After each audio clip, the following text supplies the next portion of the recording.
8-10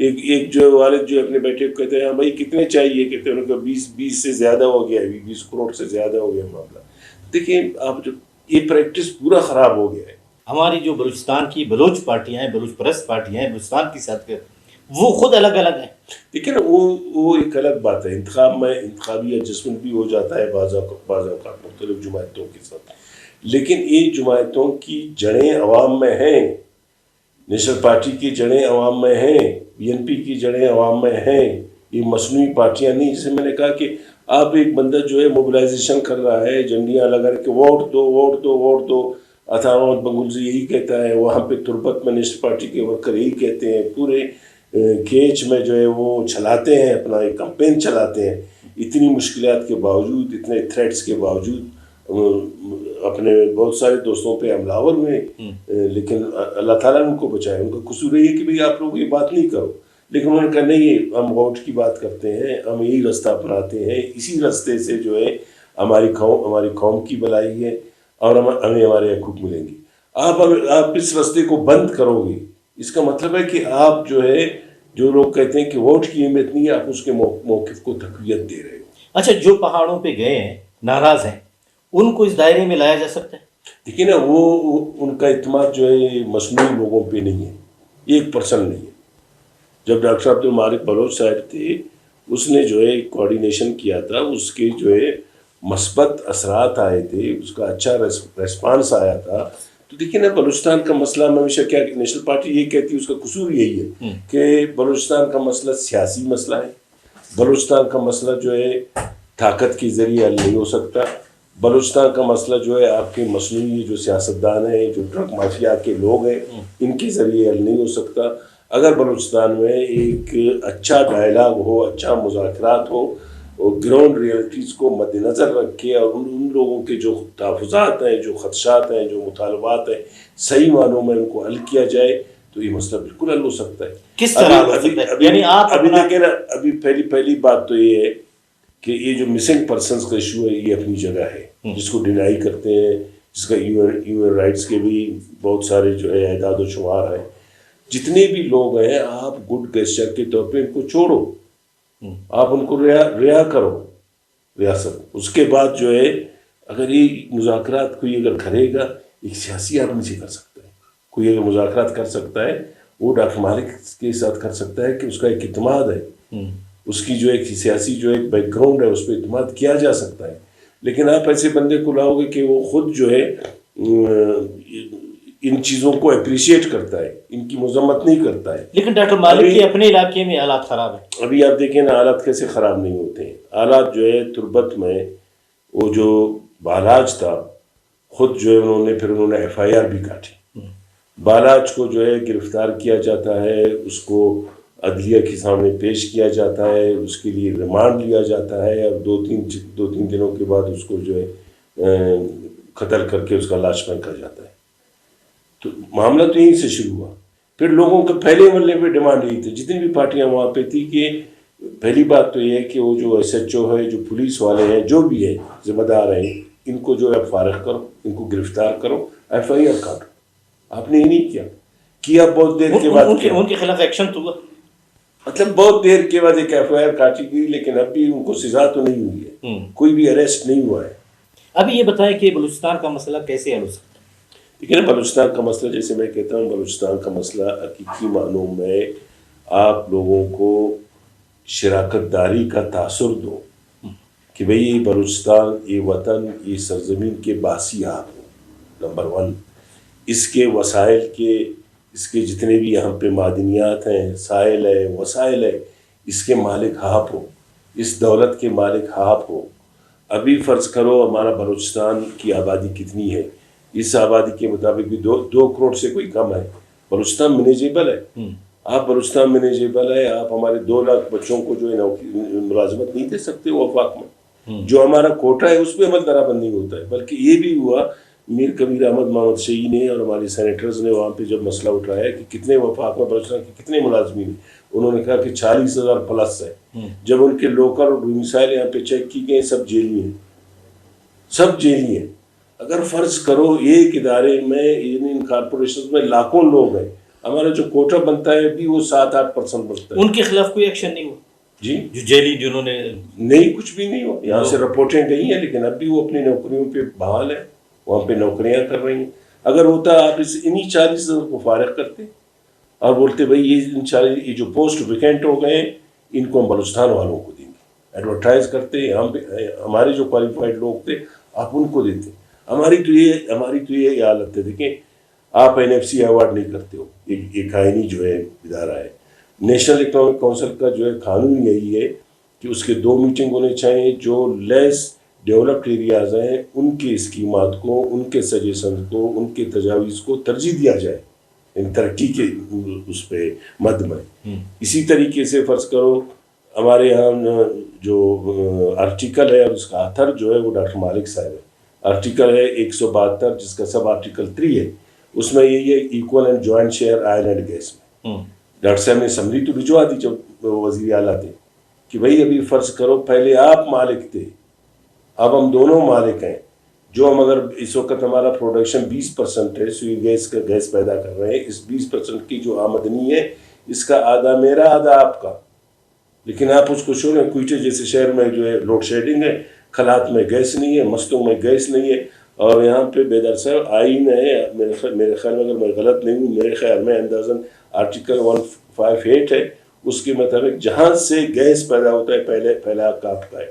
جب ڈاکٹر عبد المالک بلوچ صاحب وزیر اعلیٰ تھے انہوں نے ان کو لیٹر لکھا, یہ جو ہے اپنا ابیب پاور والوں نے کہا کہ بھئی ہمیں گیس کا سپلائی دو, ہم یہاں پہ کم از کم 60 میگا واٹ بجلی پیدا کریں گے. اس 60 میگا واٹ میں ہم کوئٹہ کو بجلی دیں گے. کچھ کوئٹے میں 1 منٹ کا بھی لوڈ شیڈنگ نہیں ہوگا. ڈاکٹر صاحب نے ان کو لیٹر لکھا, پیسے تھے وزیر اعلیٰ, لیکن انہوں نے نہیں دیا. عمل درآمد نہیں ہوا. PPL ہے, OGDC ہے. اب فرض کرو کہتے ہیں PPL نے جو معاہدہ کیا ہے بلوچستان کے ساتھ وہ بھی ایگزاسٹ ہو گیا ہے. 5 سال سے وہ معاہدہ ختم ہو گیا, اس کا پیریڈ ختم ہو گیا ہے. آپ اس کو چلا رہے ہو زور زبردستی, عمل درآمد نہیں کرتے ہو. ہمارے جو یونیورسٹیز ہیں فرض کرو 3-4 یونیورسٹیز ہیں, آپ ان کو فنڈ نہیں دیتے ہو. کرائسس میں ہیں, لوگوں کو تنخواہیں ان کو نہیں مل رہی ہیں. وفاقی جو ملازمتیں ہیں آپ اس میں آپ کا کوئی شیئر نہیں ہے. بلکہ ہم نے یہ کہا کہ بھئی یہ اپنے چیک پوسٹ وغیرہ بند کرو, یہ بدتخوری بند کرو, یہ جو مافیا ایک پیدا ہوا ہے اس کو ختم کرنے کا واحد طریقہ یہی ہے آپ بارڈر تھریٹ کے لیے قانون سازی کرو. اگر فرض کرو ابھی یہاں پہ کوئٹے میں جو ہے سبزیاں بھی ایران سے آتی ہیں, فروٹ بھی ایران سے آتا ہے, سیب بھی ایران کا ہے, ایون جو ہے کیرا بھی ایران سے آتا ہے. اگر وہاں سے کوئی لاتا ہے ٹیکس دے دے, ٹیکس ریاست کو ٹیکس بھی ملے گا, وہ یہاں پہ اس کا کاروبار ہوگا. وہ تو بیچارہ اگر 1 کریٹ کیرا لاتا ہے اس کے لیے بھی 500 روپے جو ہے راستے میں چیک پوسٹوں کو دیتا ہے. یہ سلسلہ چل رہا ہے. لیکن بلوچستان کے مسئلے بہت گمبھیر ہیں اور یہ ہوش کے ناخن دیں اور اس قسم کے اقدامات سے مزید میں سمجھتا ہوں خلیج مزید بڑھ جائے گا. مزید لوگ جو ہے بدزن ہوں گے, بلوچستان کے لوگ بدزن ہوں گے. اب بھی آپ کے لیے بہت ساری جگہ تھے وہ تو نو گو ایریاز تھے, لیکن ان کو جو ہے ٹھیک کرنے میں اگر 2.5 سالہ حکومت جو تھی ڈاکٹر مالک صاحب کی اس نے ان کو ٹھیک کروایا. اس نے پرامن بلوچستان پیکیج دیا. باتیں تو بہت ہیں اور وقت کی کمی ہے. انشاءاللہ اگلے پروگرام میں پھر ایک اس طرح کا نشست کریں گے انشاءاللہ. بہت بہت شکریہ کہ آپ آئے ہمارے اسٹوڈیو میں. مہربانی. ناظرین, ڈاکٹر اسحاق بلوچ صاحب کی باتیں آپ نے سنی. اللہ کرے کہ ہم ایمانداری سے, خلوص نیت سے ان مسائل کو ایڈریس کریں اور ان مسائل کا حل نکالیں. اگر حل نہیں نکالیں گے تو یہی انتشار, یہی بدامنی, یہی ہڑتالیں, یہ سارے سلسلے رہیں گے. اعتماد اٹھ جائے گا. تو اس اعتماد کو بحال کرنے کے لیے سیاسی پارٹیوں کو اپنا رول ادا کرنا چاہیے, ریاست کو اپنا رول ادا کرنا چاہیے. عوام نے تو اپنا مینڈیٹ دے دیا, انہوں نے اپنا ووٹ دے دیا.